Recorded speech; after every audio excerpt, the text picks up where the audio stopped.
आप सब पर सलामती हो। रियाज मजीद का लिखा हुआ है। अभी तो मेरे बिखरने का खेल बाकी है। मैं खुश नहीं हूं अभी अपना घर लौटाकर भी।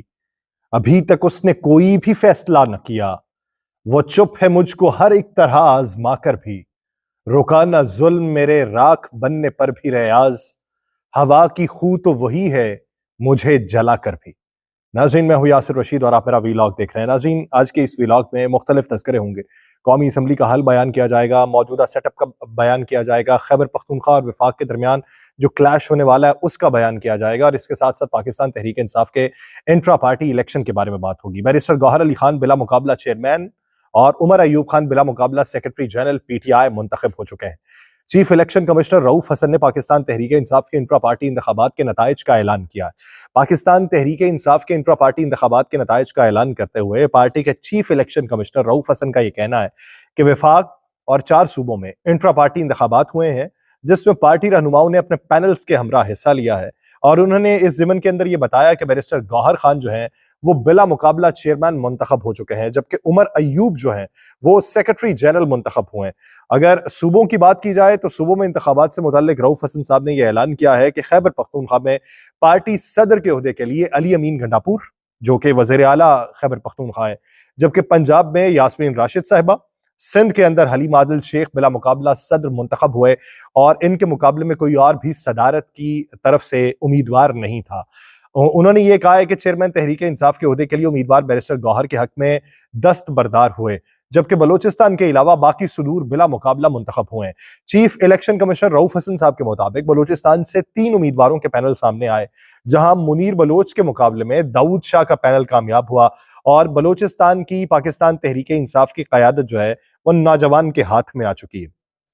और रऊफ हसन साहब ने नौजवान क़यादत को मुबारकबाद भी दी है और मुस्तकबिल में मुस्बत सियासी किरदार के लिए नेक ख्वाहिशात का इजहार भी किया है। उनका इंट्रा पार्टी इलेक्शन के हवाले से यह कहना है कि उम्मीद है इस बार इलेक्शन कमीशन पार्टी इंतखाबात को तस्लीम कर लेगा और इंतखाबी निशान हमें वापस मिलेगा। सुन्नी इत्तेहाद काउंसिल के साथ हमारा मुआहिदा है कि इंतखाबी निशान वापस मिलने पर पार्लिमानी पार्टी दोबारा पाकिस्तान तहरीक इंसाफ में शामिल हो जाएगी। क्या इस ज़िमन के अंदर डिफेक्शन क्लॉज का इनकाद तो नहीं होगा? अगर वो यहाँ पे अप्लीकेबल हो जाए तो फिर इनको और भी मसाइल का सामना करना पड़ सकता है। अब ये देखना है कि पार्टी इंतखाबात को सही मानते हुए ये तमाम अफराद पार्टी के अंदर वापस आ सकते हैं या पाकिस्तान तहरीक इंसाफ फिर सुन्नी इत्तेहाद काउंसिल के साथ इत्तेहादी पार्टी के तौर पे पार्लियामेंट के अंदर मौजूद रहेगी, क्योंकि उमर अयूब साहब सुन्नी इत्तेहाद काउंसिल का हिस्सा नहीं है, बैरिस्टर गौहर साहब सुन्नी इत्तेहाद काउंसिल का हिस्सा नहीं है। उन्होंने सुन्नी इत्तेहाद काउंसिल को ज्वाइन नहीं किया था और वो पाकिस्तान तहरीक इंसाफ में ही रहे थे। दूसरी तरफ आज जब पार्लियामेंट का इजलास जारी था तो पाकिस्तान तहरीक इंसाफ के जो साबिक रहनुमा हैं, अब सुन्नी इत्तेहाद काउंसिल के रहनुमा असद कैसर साहब, उन्होंने साइफर की अदालती तहकीकात का मुतालबा कर दिया। कौमी असम्बली के इजलास से खिताब करते हुए असद कैसर साहब ने कहा कि chairman Pakistan Peoples Party Bilawal Bhutto ने साइफर पर बात की। साइफर पर हमारा वाज़ेह मौक़िफ़ यह है कि जुडिशल कमीशन बनाया जाए, हकीकत सामने आ जाएगी। उन्होंने कहा कि हमारे सफीर को बुला के इंतहाई बुरा रवैया अपनाया गया। क्या ये सब साइफर को झूठा नहीं कहते थे? लेकिन फिर इसी साइफर को बुनियाद बनाकर सजाएं दी गई। उन्होंने ये कहा कि अवाम को मायूस करने के लिए 14-14 घंटे प्रोसीडिंग होती रही है, लेकिन हम मौजूदा मंजरनामे में जिस तरीके से चेयरमैन पाकिस्तान पीपल्स पार्टी ने बात की है, उसी तरीके से हम साइफर के मामले के ऊपर बात करते हैं और साइफर के ऊपर हम जुडिशल कमीशन बनाने की तजवीज भी देते हैं। दूसरी तरफ उन्होंने महमूद खान अचकजई साहब के घर पे छापे की मजम्मत भी की और उसके साथ साथ उस छापे की मजम्मत जो है वो chairman Pakistan Peoples Party Bilawal Bhutto Zardari ने भी की है। असद कैसर साहब ने कहा कि मैंने 29 साल गुजारे हैं और शुरू दिन से हमारा यह मौक़िफ़ था कि कानून की हुक्मरानी हो, कभी उसूलों पर सौदाबाजी किसी ने नहीं की, मुल्क से नहीं भागे, मुकद्दमात का सामना किया है। ना हम ना हमारा लीडर कभी झुकेगा, ना किसी ऑफर पे समझौता करेंगे। हम ये चाहते हैं कि मुल्क के अंदर कानून और आइन की बालादस्ती हो और इसी तनाजुर के जरिए हम आगे बढ़ें। लेकिन जब आज तकरीरें की गई हैं, बिलावल भुट्टो जरदारी साहब की तरफ से तकरीर की गई, क्योंकि आज एजेंडे के अंदर यह शामिल था कि नामुंतखब वज़ीर आज़म को मुबारकबाद पेश करनी है, तो मुबारकबाद पेश करने के लिए पाकिस्तान पीपल्स पार्टी की तरफ से बिलावल भुट्टो जरदारी ने तकरीर की, MKM की तरफ से खालिद मकबूल सिद्दीकी साहब ने की, जबकि सुन्नी इत्तेहाद काउंसिल की तरफ से जो तकरीर की गई है वो मुख्तलिफ लोगों ने जब उठ के बात की है तो उसके तनाजुर में उमर अयूब साहब ने, वो सुन्नी इत्तेहाद काउंसिल के प्लेटफॉर्म से नहीं की, और बैरिस्टर गौहर साहब उन्होंने पीटीआई के प्लेटफॉर्म से तकरीरें की हैं। Chairman Pakistan Peoples Party Bilawal Bhutto ने कहा कि 9 मई के वाक़े पे चीफ जस्टिस की सरबराही में जुडिशल कमीशन बनाने की हमने दरखास्त की है। बिलावल भुट्टो ने कौमी असम्बली के इजलास में खिताब करते हुए कहा कि मैं महमूद अचकजई के घर पे छापे की मजम्मत करता हूं। इस मामले की वजह से सदारती इलेक्शन को बिलावजह मुतनाज़ किया जा रहा है। बिलावल भुट्टो ने महमूद अचकजई के घर पे मुबैना छापे के खिलाफ कार्रवाई करने की अपील भी कर दी है। ये अलग बात है कि उनका अपना जियाला जो है वो वज़ीर आला बलूचिस्तान होगा। साबिक वज़ीर खारजा ने कहा, मैं अपने खानदान की तीसरी नस्ल का नुमाइंदा हूं जो इस ऐवान में दूसरी बार मुंतखब हुआ हूं। इस इमारत का जो बुनियादी पत्थर है वो जुल्फिकार अली भुट्टो ने लगाया था। ये कौमी असम्बली किसी एक की नहीं, सबकी है। कौमी असम्बली का ऐवान हम सब का है। जब हम कौमी असम्बली को कमजोर करते हैं तो विफाक जमहूरियत को कमजोर करते हैं। हमें इस निजाम को कमजोर नहीं मजबूत करने की कोशिश करनी चाहिए। उन्होंने ये कहा कि बुजुर्गों से दरखास्त करता हूं कि ऐसे फैसले करें जिससे पार्लियामान मजबूत हो। अब ये बुजुर्ग उन्होंने किसको कहा? आसिफ अली जरदारी साहब या शहबाज शरीफ साहब अपने बुजुर्गों को उन्होंने कहा है, या अपोजिशन में बैठे हुए लोगों को ये कहा है? उन्होंने कहा कि हम इस जमहूरी इदारे को ताकतवर बनाएंगे, ऐसे फैसले लेंगे जिससे नौजवानों का मुस्तकबिल बेहतर हो। यह ऐवान तमाम इदारों की माँ है। पाकिस्तान के अवाम महंगाई, बेरोजगारी और गुर्बत के तूफान में है। अवाम हमारी तरफ देख रहे हैं कि हम उन्हें मुश्किलात से निकालेंगे। लेकिन बिलावल भुट्टो साहब ने यह कहा कि कल बहुत अफसोस हो रहा था। कल दोनों साइड्स की तकारीर के दौरान मेंबरान एहतजाज के नाम पर गालियां दे रहे थे। बानिए पीटीआई ने जो रिवायत डाली थी उसको बरकरार नहीं रखना चाहिए। यानी उन्होंने ये तमाम मलबा जो है ये अपोजिशन बेंचेस पर डाला है, जो रवैया अपनाया गया। उन्होंने कहा कि तमाम तकरीरें जो है वो सरकारी टीवी पर लाइव दिखाई जाएं। उन्होंने ये कहा है कि बताना चाहता हूं, हम यहां किसी फॉर्म 45 या फॉर्म 47 की वजह से नहीं है, हम अपने कारकुनान के खून पसीने की वजह से यहां पे पहुंचे हैं। और उन्होंने कहा कि हमारे उम्मीदवारों के ऊपर हमले होते रहे बलोचिस्तान में। खुजदार और कच्चे में 2 उम्मीदवार, सांगड़ से हमारा 1 उम्मीदवार शहीद भी हुआ है। उन्होंने कहा कि कायदे हिज़्ब इख्तिलाफ ये कह रहे हैं कि उनकी तकरीर पे टीवी पर नहीं दिखाई गई।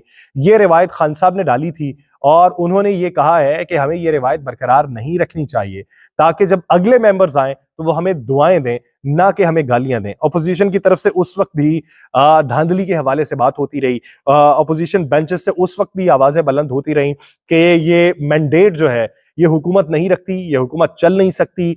उन्होंने बहुत नारे लगाए हैं आज की तकरीरों के अंदर भी।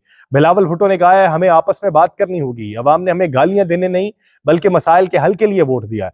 उन्होंने ये कहा कि सियासत का ज़ाब्ता अखलाक बना लेंगे तो 90% मसाइल खत्म हो जाएंगे। उन्होंने ये कहा कि अगर आप मियां मोहम्मद शहबाज शरीफ को वज़ीर आज़म नहीं मानते तो उनकी पॉलिसी पर आप तनकीद नहीं कर सकते हैं। वज़ीर आज़म ने जो निकात कल उठाए हैं उन पर अमल करके बहरान से निकल सकते हैं। लेकिन अपोजिशन बेंचेस पे बैठे हुए जिस तरीके से बैरिस्टर गौहर ने आज उठ के तकरीर की है और उन्होंने ये कहा कि हम मुंतखब होके आए हैं, आप अवामी मैंडेट लेके नहीं आए। उन्होंने ये कहा कि हमने जबर और फिस्तायत का सामना किया है, आपको हम पे मुसल्लत किया गया है। ये उनकी तकरीर का लुब्बे लुबाब था जो बैरिस्टर गौहर की तरफ से किया गया। और बैरिस्टर गौहर ने जो उठ के बातें वहां पर की हैं, बैरिस्टर गौहर की तकरीर वो तनकीद तो थी लेकिन एक पैराए के अंदर अल्फाज का चुनाव भी बहुत बेहतर था। असद कैसर साहब की तकरीर भी बहुत बेहतर थी। तनकीद हुई है, भरपूर तनकीद की गई है, लेकिन अल्फाज को जो पहनावा पहनाया गया है और जुमलों की जो अदायगी की गई है, अल्फाज का जो चुनाव रखा गया है वो तनकीद के लिए बेहतर है। उससे बेहतर है कि आप हाथ में मोबाइल उठाएं और आप हुकूमती बेंचेस के आगे जाके नारे लगाने शुरू कर दें और आप वहां पे वीडियो बना के कहें कि ये भिखारी हैं। आपने अगर बात करनी है तो आप असद कैसर की तरह बात कर सकते हैं, आप अली मोहम्मद खान की तरह बात कर सकते हैं, आप बैरिस्टर गौहर की तरह बात कर सकते हैं, आप उमर अयूब की तरह बात कर सकते हैं, जो अभी सुन्नी इत्तेहाद काउंसिल में पहली बार मुंतखब होके लोग आए हैं। अगर वो ये समझते हैं कि मुखालिफ हमारा मैंडेट शोर है तो बात का सलीका अपनाइए और बात के सलीके से असद कैसर की तरह जवाब दीजिए, उमर अयूब की तरह जवाब दीजिए, बैरिस्टर गौहर की तरह जवाब दीजिए, अली मोहम्मद खान की तरह जवाब दीजिए। और भी बहुत से लोग हैं, अली अफजल शाही उनमें मौजूद हैं, उनकी तकरीर सुन लीजिए, वो जो करते रहे पंजाब असेंबली में उस तरह जवाब दीजिए। इस तरह टेबल्स के ऊपर चढ़ के या स्पीकर डेस्क का घेराव करके इस तरह बात ना करें। अल्फाज ऐसे रखें कि अगर आप तनकीद भी करते हैं तो आपकी तनकीद आपके एहतजाज से ऊपर की हो। ये मौजूदा मंजरनामा है। लेकिन वफाक और खैबर पख्तूनख्वा में आने वाले दिनों में मंजरनामा क्या होगा कि हलफ बर्दारी की तकरीब में अली अमीन गंडापुर साहब ने शिरकत ही नहीं की। अली अमीन गंडापुर साहब ने वहां पे मौक़िफ़ ये अपनाया कि मैं मुनासिब नहीं समझता कि मुझे उस हलफ बर्दारी की तकरीब के अंदर जाना चाहिए। उन्होंने कहा कि मैं ये समझता हूं कि मैंडेट चोरी करके इस वक्त हमारे ऊपर मुसल्लत हो रहे हैं और मैं इनकी हलफ बर्दारी की तकरीब में नहीं जाता, जिससे एक वाज़ेह साइन मिलता है कि आने वाले दिनों में वफाक और खैबर पख्तूनख्वा में एक तरह से हर्डल्स बहुत सी चीजों में देखने को आएंगी कि वफाक से जो डायरेक्शन जाएगी वो शायद खैबर पख्तूनख्वा से उस पर अमल ना किया जाए, और अगर अमल नहीं किया जाता तो एनएफसी अवार्ड की मद में जो पैसे देने हैं वो पैसे किस तरीके से मंजूर होंगे कि 169 अरब तकरीबन एक साल का अबूरी बजट जो है वो पेश किया गया है अली अमीन गंडापुर साहब की कैबिनेट की तरफ से और उसे मंजूर भी कर लिया गया है। अगर आने वाले दिनों में ये तमाम चीजें होंगी तो फिर हक किसको किस तरीके से मिलेगा और अवाम की नुमाइंदगी किस तरीके से होगी, एक बुनियादी सवाल है। लेकिन आने वाले दिनों में जब कैबिनेट बन रही होगी, जिस तरीके से बिलावल भुट्टो जरदारी साहब ने आज तकरीर के दौरान कहा कि हम इस कैबिनेट का हिस्सा तो नहीं है लेकिन कैबिनेट में जो लोग आएंगे तो देखे जाएंगे, और उस पे जमशेद दस्ती साहब ने कहा कि आप भी हिस्सा बन जाएं। उन्होंने बात यह की थी कि 17 वजारतों को कम करना है, ये फजूल की वजारतें हैं। तो उधर जमशेद दस्ती साहब ने कहा कि आप भी कोई वजारत ले लें, तो उस पर बिलावल भुट्टो साहब ने जवाबन ये कहा कि पहले आप आ जाएं फिर हम ले लेंगे। अब इस पे वजारतें तकसीम किस तरीके से होती हैं, उन वजारतों की तकसीम के हवाले से आने वाले दिनों में बंदरबांट कैसे देखने को मिलती है, उसके लिए वक्त का इंतजार है। मुझे दीजिए इजाजत, अल्लाह ने के बाद।